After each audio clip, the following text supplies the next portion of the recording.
Canada में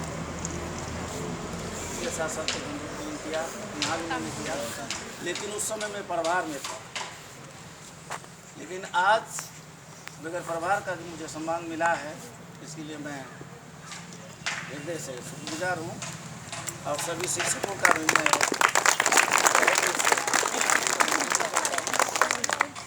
और मैं दो बातें कहना चाहता हूँ कि हम लोग 26 जनवरी में भी झंडोत्तोलन करते हैं और 15 अगस्त में भी झंडा फहराते हैं। हम लोगों को जैसा कि मालूम है कि 15 अगस्त 1947 को हम लोग आज़ाद हुए, तो उस समय झंडोत्तोलन करते ही हैं, तो फिर 26 जनवरी को झंडोत्तोलन करने की क्या जरूरत आपको पर दो बार।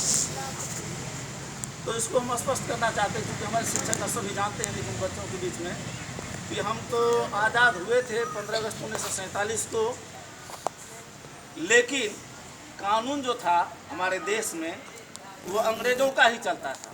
कहने का मतलब हमें पूर्ण आज़ादी नहीं मिली थी, हम लोग कानूनी रूप से गुलाम ही थे, अंग्रेजी तो कानून को ही मानते थे। तो हमारा संविधान हो, हम पूर्ण गणतंत्र हो, जिसमें हमारी अपना संविधान हो, हमारा अपना अधिकार हो, हमारा क्या कहते हैं नियम कानून सब लागू हो, तो इसके लिए संविधान रचना की बात की गई। तो इसमें जितने भी बड़े बड़े हमारे दिग्गज दार्शनिक थे, विचारक थे, उन्होंने मनस मंथन किया, जो किसको का भार दिया जाए तो बाबा भीमराव अम्बेडकर का नाम सामने आया, जो संविधान के लिए उनको अति किया जाए। और उस वक्त ये कहा जाता है, जो कहा जाता नहीं वो सही माने महाजाति से थे। और लोग कहते हैं कि उस समय तो राजेंद्र राव बहुत एकदम प्रखर पंडित थे, विद्वान थे, बहुत सारे थे, पटेल जी थे, लेकिन इनको क्यों दिया गया, तो इसके पीछे भी कुछ तर्क है। मैं थोड़ा सा उसकी जीवनी पर प्रकाश डालना चाहता हूँ कि जब यह पढ़ाई कर रहे थे अपने स्कूल में, तो उस वक्त छुआछूत हमारे देश में चरम सीमा पर थी। वहाँ पर ऊंच नीच जातिवाद बहुत था। इतनी प्रताड़ना उनको मिलती थी कि स्कूल में भी शिक्षक गण भी उसको साइड कर देते थे, अलग में बैठो।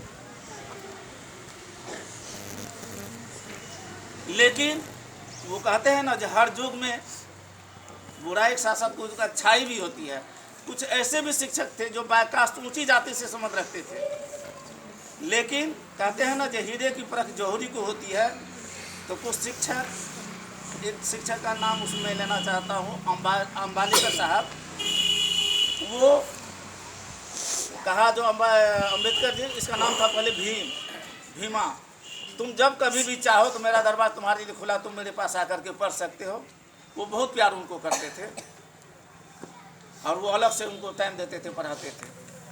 तीक्ष्ण बुद्धि होने के कारण जब थोड़ा बड़ा हुआ तो इनको पढ़ने के लिए विदेश भेजा गया।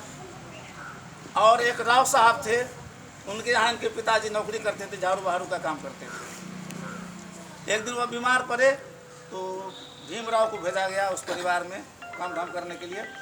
तो इनकी विनम्रता और कार्यकुशलता को देख करके राव साहब बहुत पसंद हुए और इन्होंने इनको विदेश पढ़ने के लिए भेजा। वहाँ से आने के बाद इनकी ख्याति चारों ओर फैल चुकी थी, ज़्यादा मैं नहीं जानना चाहता हूँ। तो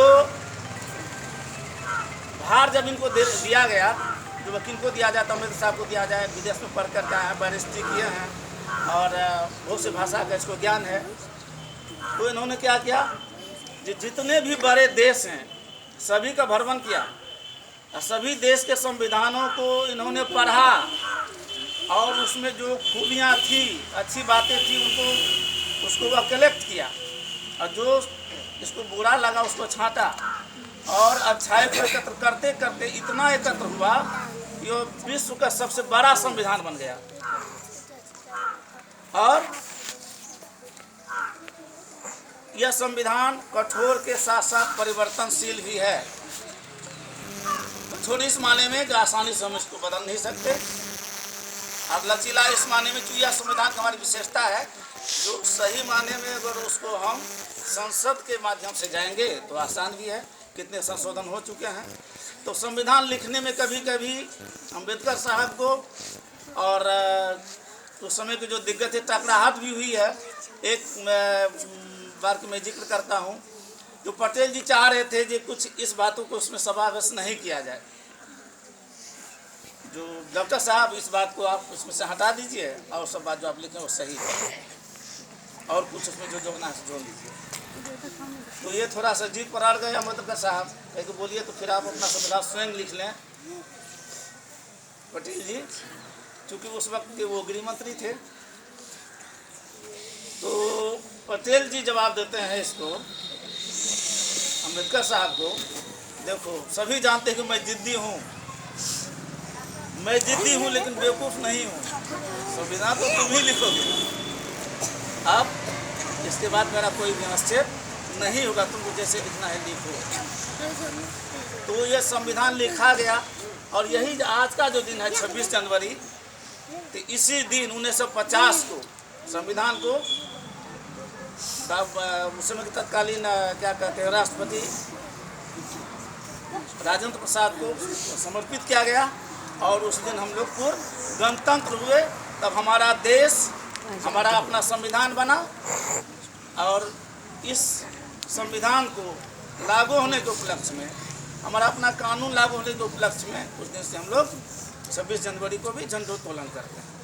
लेकिन उस वक्त ऐसी व्यवस्था थी कि जैसे अभी कभी कभी हम लोग बोल देते हैं, जो इससे तो अच्छा समय था अंग्रेज़ों का, और वो क्या कहते हैं जो समय पर भ्रष्टाचार नहीं था, ये नहीं था, वो नहीं था।